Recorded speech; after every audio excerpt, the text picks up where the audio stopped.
ये दो नगर कौन है? एक नगर है जो परम पवित्र भूमि है अयोध्या, और दूसरी भूमि है लंका। ये दो नगर है।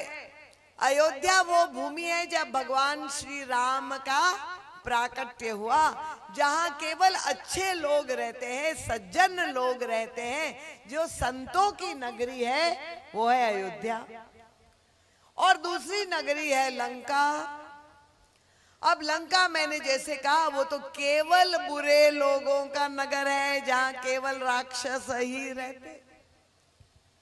दो नगर है लंका और अयोध्या। दोनों की तुलना हमारे गुरुदेव करके कितना सुंदर हमें जीवन दर्शन समझाते हैं कि ये रामायण की कथा, त्रेता युग की कथा नहीं, हम सब के जीवन की कथा है। कैसे? महाराज जी कहते हैं कि लंका का आधिपत्य, लंका का राजा कौन है? दसमुख रावण। दशानन रावण लंका अधिपति है। और अयोध्या के राजा कौन है?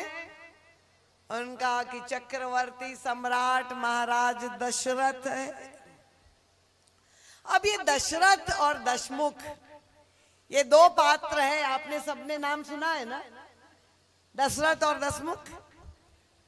महाराज श्री कहते हैं कि ये दो पात्र त्रेता युग में तो थे, पर ये दोनों पात्र प्रतीकात्मक है। अब दार्शनिक पद्धति से महाराज जी समझाते हैं दशरथ और दशमुख का तात्पर्य क्या है। देखिए ध्यान से सुनिए, आपके लिए कठिन ना हो इसलिए मैं सरल बना रही हूं।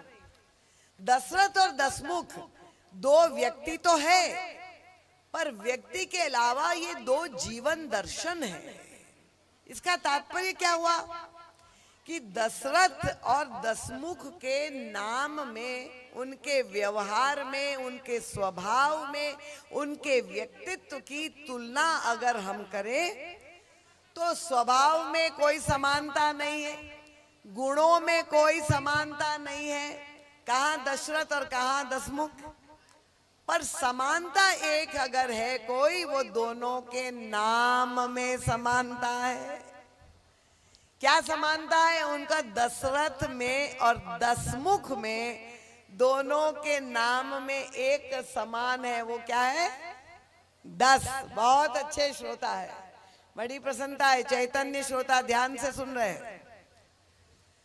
तो दशरथ में भी 10 है और दशमुख में भी 10 है।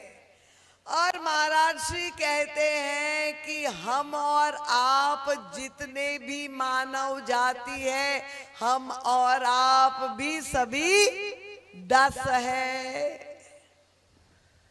हम लोग 10 कैसे हैं? ये मनुष्य शरीर जो बना हुआ है वो इंद्रियों के द्वारा संचालित होता है। अभी मैंने आपसे कहा कि कितनी इंद्रियां हैं? 10 इंद्रियां हैं। बहुत अच्छे। 5 ज्ञानेंद्रिय और 5 कर्मेंद्रिय, ये 10 इंद्रियों से बना हुआ मनुष्य का शरीर है। तो हम और आप भी सब 10 है। दशरथ में भी 10 है, दशमुख में भी 10 है, और हम भी 10 है। सब सहमत है? लॉक कर दिया जाए? कर दिया जाए। चलिए बहुत अच्छा। अब अंतर क्या है? महाराज श्री कहते कि भगवान ने हम सबको इंद्रियां तो दे दी, हम सबको 10 दे दिया, पर इंद्रियों के साथ भगवान ने हमको बुद्धि और विवेक दिया है। ये बुद्धि क्यों दी भगवान ने? केवल मनुष्य को प्राप्त है और 84 लाख योनि में किसी को भी ये बुद्धि और विवेक प्राप्त नहीं है। बड़े भाग मानुष तन पावा, ये सर्वोच्च जो आपको मनुष्य शरीर मिला हुआ है, दुर्लभम मानुषम जन्म, भगवान शंकराचार्य कहते। वो क्यों दिया है भगवान ने हमें ये मनुष्य शरीर? ये विवेक हमें दिया है कि हमें निर्णय करना है कि 10 तो हमें मिल गया है, अब हमें 10 के साथ रथ को जोड़ना है कि 10 के साथ मुख को जोड़ना है। इसलिए प्रभु ने हमें ये विवेक दिया है। अगर 10 को हम रथ बनाएंगे, रथ का मतलब क्या है? रथ मतलब वाहन। अगर आपको कथा में यहाँ आना है, गिरिडीह से अभी एक सज्जन केडिया जी आए हैं, तो वाहन में बैठ करके चल के आए, गाड़ी में। उस जमाने में रथ होता था। तो ये 10 इंद्रियों को हमें रथ बनाने का मतलब उसको वाहन बनाना है, एक लक्ष्य के हमें पहुंचना है।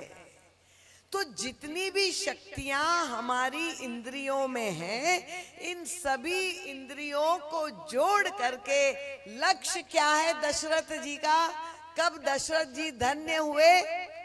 उनका जब राम नवमी की तिथि आई और मंगल भवन मंगलहारी द्रवहु सो दशरथ अजर बिहारी, भगवान राम की प्राप्ति हो गई।